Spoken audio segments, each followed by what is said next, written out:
amigos? Soy Marco Antonio Regil, conductor de 100 Mexicanos Dijeron, y me da mucho gusto darles la bienvenida a este material adicional que viene con Papá Rico, Papá Pobre. Primero que nada los felicito por haber comprado este libro y vamos a platicar con el autor, con Robert Kiyosaki, autor de Papá Rico, Papá Pobre. Les pido un aplauso, a round of applause for Robert Kiyosaki, please. Thank you. It's a pleasure being here with you, Robert. It's an honor for me to be here, and this is a world-famous star here, so I'm honored to be with you, and thank you for working with us on the Rich Dad Project. Gracias, al contrario, muchas gracias. Thank you. La razón por la que estoy aquí siendo parte de este equipo es cuando leí Papá Rico, Papá Pobre, me di cuenta que había muchas cosas que estaba haciendo mal en mi vida, el no saber cómo funciona el dinero, el no entender que puedo hacer más cosas que depender solamente de mi trabajo, el poder convertirme en un inversionista profesional o en un dueño de un negocio, sería una forma mucho más inteligente de vivir y seguir haciendo mi trabajo porque lo amo, no porque necesito hacerlo. Entonces este libro literalmente cambió mi vida. I'm sharing that this book literally changed my life, and I immediately felt the need of sharing with the Hispanic population. Inmediatamente sentí la necesidad de compartir este mensaje con toda la población hispana de los Estados Unidos. Thank you. I'll tell you the story of Rich Dad, Poor Dad. Rich Dad, Poor Dad is a true story about my two fathers. I grew up in Hawaii. I'm fourth-generation Japanese-American, so I apologize that I don't speak Japanese, much less Spanish, so I'm barely speaking English these days. So Rich Dad, Poor Dad is a very simple story about my two fathers. My real dad was the head of education for the state of Hawaii. Very good man, hardworking, PhD, and high-paid government official. But no matter how much money he made, he was broke at the end of every month, and he ultimately died poor. That's why I call him my poor dad. Great guy, but he had no money. My rich dad was my best friend's father, and although he was a man who started with nothing, he ultimately became one of the richest men in the state of Hawaii. So when you look at the white sand beaches and the blue waters and the palm trees and the hula girls and the big hotels, my rich dad's family owns some of that land under those big hotels. So Rich Dad, Poor Dad is a very simple story of what two fathers, one rich, one poor, tell their two sons about money. And that's why I'm really, grateful that Marco liked the book. Anyway, thank you. Bueno, pues para mí la importancia de escuchar esta historia es darnos cuenta que todos y cada uno de nosotros, si usamos lo más importante que tenemos en nuestra vida, que es nuestra mente, y cambiamos nuestra forma de pensar, podemos accesar a la riqueza, podemos accesar a la abundancia, y nos puede ir mucho, mucho mejor. And sharing that the most interesting part of this book for me is that if we change the way we think about money, the way we learn the way it works, we increase our financial literacy, we can make it big. I mean, we can make much more money. Right. The only difference between a rich person and a poor person is the 6 inches between your brains here. That's all.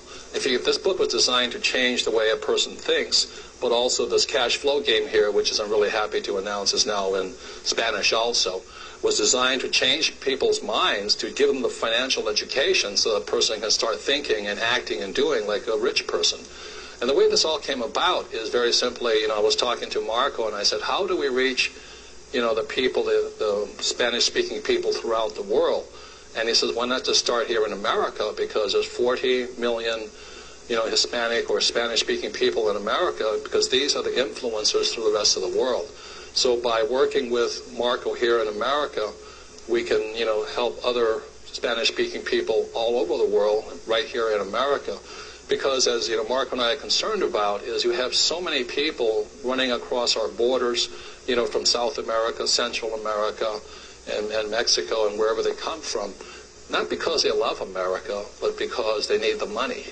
And they're very brave people, but also there's a loss of dignity, I guess. Also, if you have to leave your own country just to come to work for money. So this is our way of giving back, because he and I have been very fortunate, very blessed. But the way you help other people is by not giving them money, because the more you give people money, the more you give poor people money, the more poor people you create.